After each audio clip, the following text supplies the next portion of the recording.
Laga Barito Putra versus Borneo FC yang akan berlangsung di Stadion Wibawa Mukti Cikarang akan menjadi momentum emosional bagi Muhammad Rafi Syarahil. Rafi akan kembali beraksi di Liga 1 setelah sempat absen cukup lama akibat cedera.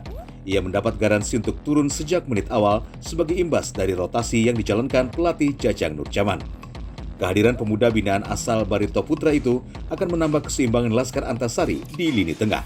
Yang pasti kami menyiapkan upaya pemain muda di tim ini dan sesuai dengan misi kita dari awal bahwa kita ingin memberi kesempatan sebanyak-banyaknya kepada pemain muda ini, dan untuk pertandingan besok pertandingan 3 kita mencoba melakukan 1, 2, 3 rotasi dan termasuk Rafi di dalamnya, tapi belum bisa saya sampaikan siapa yang akan tergusur dari sebuah tim B dengan masuknya Rafi di ketika kita mainkan dari awal.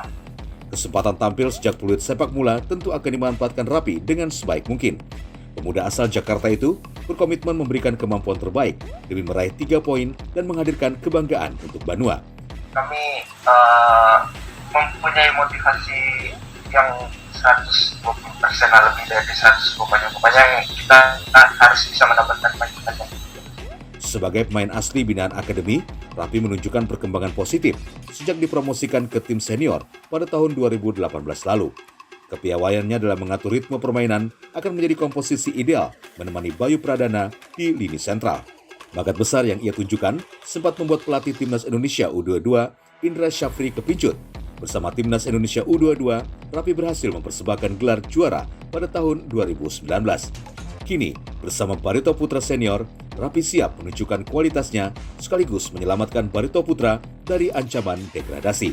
Dari Banjarmasin, Dirgantara, Kalsel, 1net.